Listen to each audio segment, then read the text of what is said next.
বিরামপুরে রক্তমাখা লাঠি মুঠোফোন দেখে উৎসুক জনতার ভিড়। রিপোর্টার বাংলা টিভির ডেস্ক রিপোর্ট।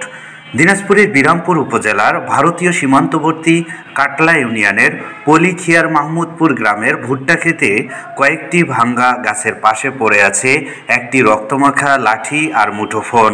অদূরে পাকা সড়কের পাশে পাওয়া যায় রক্তমাখা নাইলনের দড়ি। সড়কটির কিছু অংশে ছড়িয়ে আছে ছোপ ছোট ছোট রক্তের দাগ। আর ভুট্টা ক্ষেতের আলপথের পাশে পাওয়া যায় 2 বোতল পেট্রোল। শনিবার সকালে এই দৃশ্য দেখে সেখানে ভিড় করে স্থানীয় বাসিন্দারা।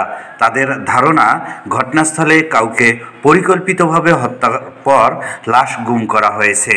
বেলা 12টার দিকে এসব আলামত উদ্ধার করেছে বিরামপুর থানা পুলিশ। এর আগে সেখানে ভিড় জমায় শত শত নারী, পুরুষ ও শিশুরাও। বিরামপুর থানার ভারপ্রাপ্ত কর্মকর্তা ওসি মমতাজুল হক রিপোর্টার বাংলা টিভিকে বলেন, সংগৃহীত আলামত দেখে এটিকে পরিকল্পিত হত্যা বলে প্রাথমিকভাবে ধারণা করা হচ্ছে।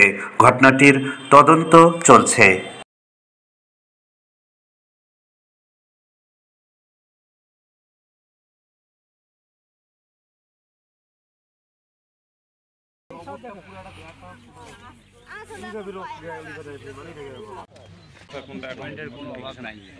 আর মোবাইল